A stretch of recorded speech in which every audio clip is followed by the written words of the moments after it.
Welcome to the Wave Strength. Innovative solutions for a secure retirement. Presented by Pacific Life. Good day, everyone. Welcome to the Wave Strength. My name is Carolyn Elrod, Retirement Strategies Group Consultant and Manager for Pacific Life's Consumer Markets Division.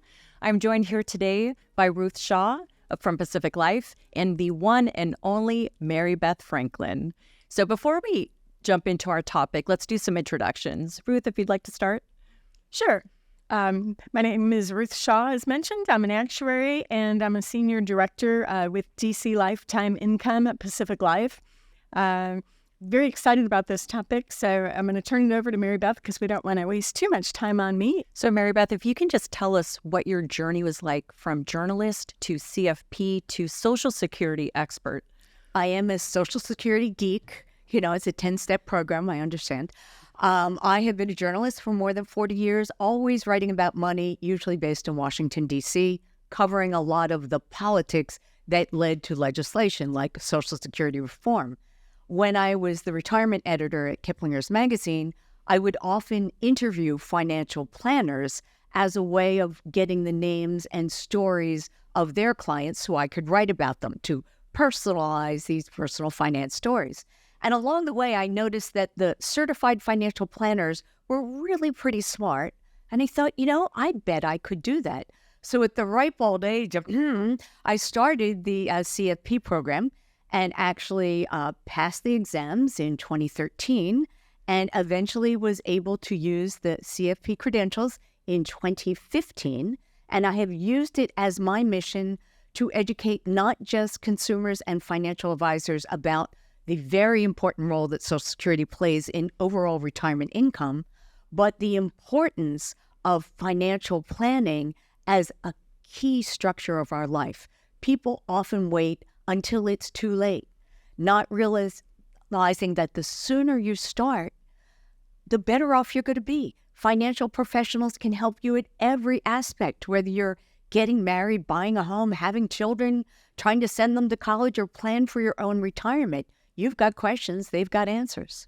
Absolutely. So through that journey, what was it about Social Security that was so important for you to dedicate your career to that?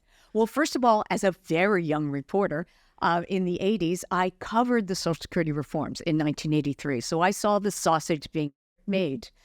Fast forward to when I was at Kiplinger's magazine, and my siblings are all much older than I am, 18 years older in one case. And they were reaching retirement age and were collecting Social Security at 62, as so many people did back then, and continuing to work, and were flabbergasted that they were losing Social Security benefits because they were, quote, making too much money. And they said, what is this all about? And I said, well, I don't know, but I'll look into it.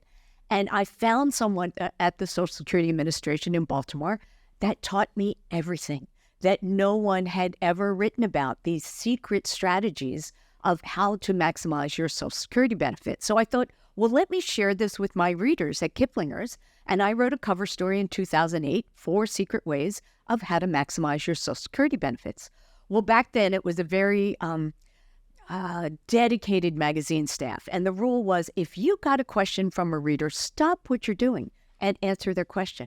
Well, after that Social Security story, and this is in the dark ages when people really wrote letters, I got mail bags full of mail every single week with people wanting to know more about how to maximize their benefits. And I set aside an hour of my workday every day for a year to answer those questions. And I said to my editors, this is a gold mine. This is what people want to know about. And literally, I created an industry. And after a few years, was in such demand as a public speaker that I decided to take my show on the road all by myself. Wonderful. Now, I love hearing that story because it really is the personal questions, the personal aspect of what we do that creates, what we need to push out into the world. So from that, what are some of the takeaways of your career? What do our audience need to know about Social Security? Well, first of all, it is for many people the only source of guaranteed income that you will receive the rest of your life, no matter how long you live. So wouldn't you want that check that's going to last for your lifetime to be the biggest check possible? And to do that, you have to understand what determines your benefits. And it's your average lifetime earnings, how much you made over your lifetime, and very importantly, the age when you first claim benefits. So that's the key thing I want to get across to people. So many people mistakenly assume that they can collect reduced benefits early, and then when they hit their full retirement age of 66 or 67 or whatever in between, they think that those reduced benefits are suddenly going to become full benefits. They're not. You have made this decision. I want smaller benefits starting earlier to last a longer period of time. It doesn't change after that. So that's the one big piece of information I want Americans to know. So if someone actually is continuing to work, so let's say they do have a reduced benefit, but they continue to work, how does the continue to work add back into their benefit once they hit full retirement age? Well, there's actually several things going on there. The first is automatic. If I've claimed reduced benefits early and I've continued to work, and maybe in those early years from 62 to my full retirement age, I make too much money and I lose benefits, I will get a bigger benefit going forward once I reach full retirement age. And then let's say I do continue to work. My benefits are based on my top 35 years of lifetime earnings. If my current earnings are bigger than one of the years that was previously used in that calculation, now they're going to use this current year, and they will automatically increase my future benefits, even if I'm already collecting and even if I'm already beyond full retirement age. That goes on forever. There are two other things that people need to know about. If I claimed my benefits early because I thought it was a good idea at the time, and then maybe listen to one of my presentations and say, well, maybe that wasn't so smart, there's actually two do-over opportunities. The first is within the first 12 months of claiming benefits, anybody has the right to say, I've changed my mind and I'd like to withdraw my application for benefits. But there's a catch. You have to pay back any benefits you have received. Now, a lot of people don't like the idea of paying things back, or they get this information after the 12-month window has passed. Now they have a second opportunity, but they have to wait until their full retirement age, at which point they can suspend their benefits. They don't have to pay anything back, but those nice monthly checks they've been receiving stop. Well, why would I want to do that? Because now my benefits are going to start earning 8% a year between my full retirement age up until age 70. So by age 70, I can get a much bigger benefit. Absolutely. And those delayed retirement credits really are so valuable. Have you gotten a lot of questions over the years about that? Yes, I think the biggest question is, wow, 8% a year increase if I wait till age 70. People think that applies to all Social Security benefits, and it doesn't. They're called delayed retirement credits for a reason. They only apply to a worker's own retirement benefits. Let's say I'm a wife who has stayed home many years taking care of my kids. I haven't earned the necessary minimum 40 credits needed to collect my own retirement benefits. But the fact that I'm married to someone who will have a Social Security benefit means that once he or she claims, it will trigger a spousal benefit for me. And a spousal benefit is worth up to 50% of my husband or my wife's full retirement age benefit. But my maximum spousal benefit is if I claim it at my full retirement age. It does not get any bigger if I wait beyond my full retirement age. And similarly for survivor benefits, if my spouse dies and I'm entitled to survivor benefits, which are worth up to 100% of what my late spouse was collecting or entitled to collect, my maximum survivor benefit is if I collected at my full retirement age. And I often hear from financial professionals who said, yes, I told the widow to wait till 70 to get the biggest survivor benefits possible. And unfortunately, that's bad advice because her survivor benefit is worth the most at her full retirement age. Yeah, no, it's unfortunate to hear those stories of bad advice, right? And I've read your articles over the years. Even the Social Security Administration can give bad advice, right? Unfortunately, there are more than 2,700 rules that govern Social Security benefits. So it's understandable that sometimes even the Social Security reps get it wrong. They're certainly well-intentioned, but this is real money that truly affects people's retirement income. And I do encourage consumers, workers, future beneficiaries to research information on the Social Security website at ssa.gov and then print it out. And when you ask questions of that Social Security rep and it doesn't match what you have just printed out, you might be able to say to them, could you check on that? That doesn't seem to be correct based on what I read on your website. And if you still get pushback, you might say, thank you very much. Could I speak to a supervisor?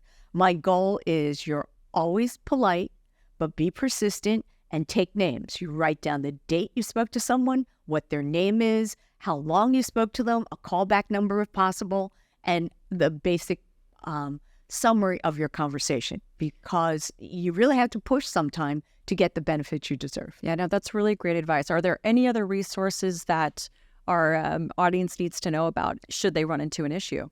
Well, first of all, I would like to direct people to my website, which is marybethfranklin.com. I have lots of free information available there for people to learn about their benefits, how much they're worth, and also my ebook, which I update every year, called Maximizing Your Social Security Benefits, gives you everything we've just discussed now and more in a very understandable format. It's an ebook.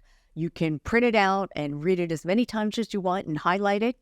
I also work with a company called socialsecurityadvisors.com. That's advisors, ADVISORS.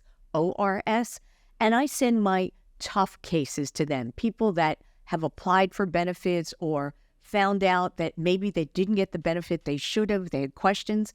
I usually turn it over to this group, which is a fee-based company, but they offer a free initial consultation, and they'll let you know if they can help you and how much that will cost. So sometimes you do have to pay to get what you deserve. Yeah. Have you heard of any stories from clients that have actually gone for that paid help, and has it helped them recover some benefits? Absolutely. There are times where, based on bad advice from Social Security Administration, that someone claimed one benefit rather than the other, or did not claim as soon as they could. Now, normally, the maximum retroactive benefit is 6 months. But if you can prove that your underpayment was a result of bad advice, sometimes they can go further back than that.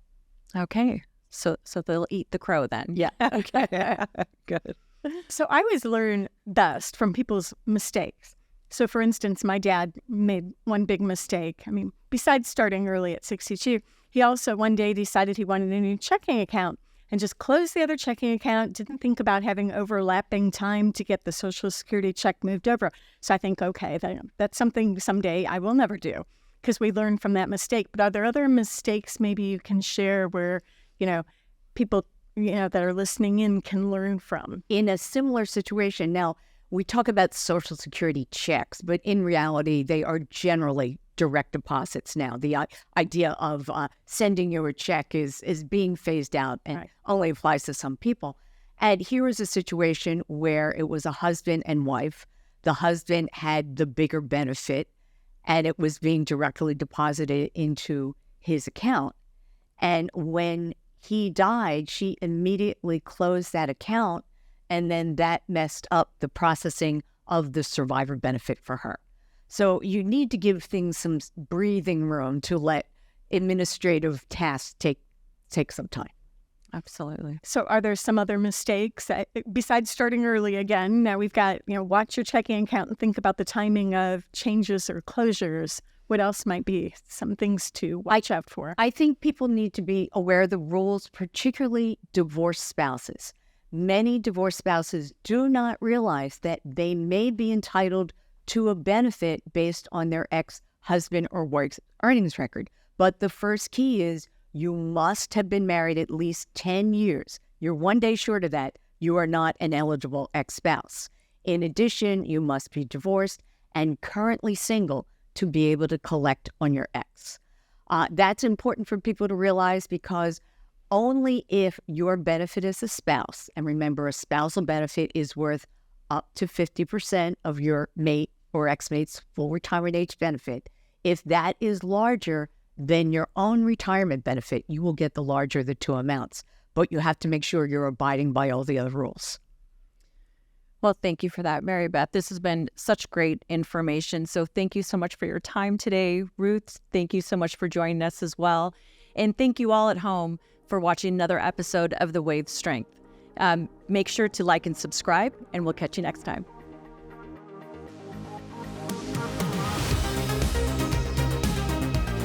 This has been another episode of The Wave Strength, presented by Pacific Life.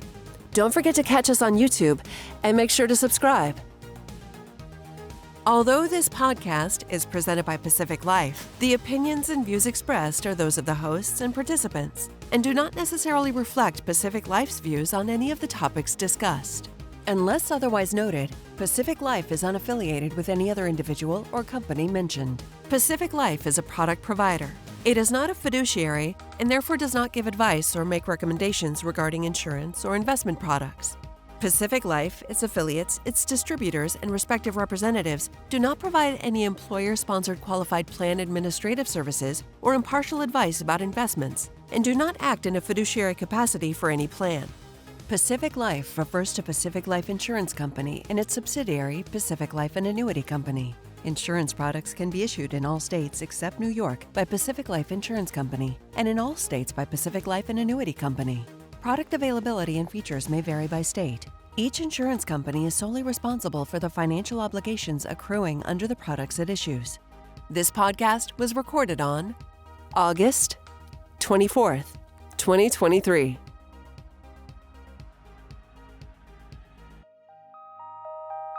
Thanks for joining us on today's show.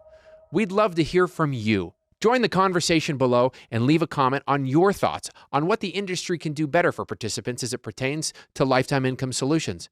And if you'd like more interesting content, click one of these links over here.